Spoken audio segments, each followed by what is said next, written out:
Doctor حوریہ Nadeem کی speeches کے لیے حوریہ ندیم آفیشیل کو سبسکرائب کریں۔ اچھی بات پھیلانا بھی صدقہ جاریہ ہے۔ پتہ ہے نیک بندہ کون ہوتا ہے؟ جس کی تنہائی نیک ہوتی ہے، جو اکیلے میں نیک ہوتا ہے۔ تنہائی جس کی پاک صاف ہوتی ہے نا، اصل میں وہ بندہ نیک ہوتا ہے۔ آپ لوگوں کے پاس موبائل فون اور انٹرنیٹ کی جو سہولت آئی ہے نا، اس کا غلط استعمال مت کریں۔ خاص طور پر نوجوان نسل ہے نا، خدارا یہ اپنی تنہائیوں کی حفاظت کریں اور اپنی تنہائی میں اپنے رب رسول سے اپنا رشتہ مضبوط کرو۔ درود شریف اور استغفار کی کثرت کرو اور اپنے اللہ سے اپنا رشتہ جوڑو۔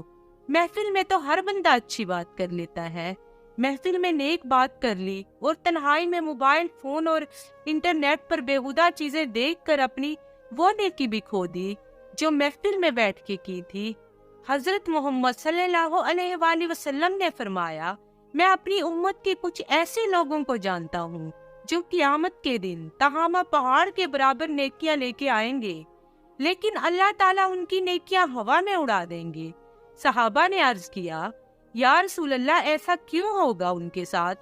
تو میرے نبی صلی اللہ علیہ وآلہ وسلم نے فرمایا، وہ راتوں کو اٹھ کر عبادت بھی کرتے ہیں، اللہ کی بارگاہ میں بھی حاضر ہوتے ہیں، لیکن فرمایا ان لوگوں کا مسئلہ یہ ہے، ان لوگوں کا گھاٹا اور خسارہ یہ ہے کہ جب وہ اکیلے ہوتے ہیں نا تو وہ رب کی حرمتوں کو پامال کرتے ہیں، دین کی حدوں کو توڑتے ہیں، تنہائیوں میں رب کی نافرمانیاں کرتے ہیں۔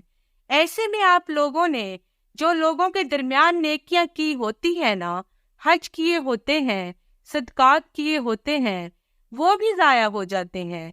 اس لیے خدا کے لیے اپنی تنہائیوں کو پاک کریں۔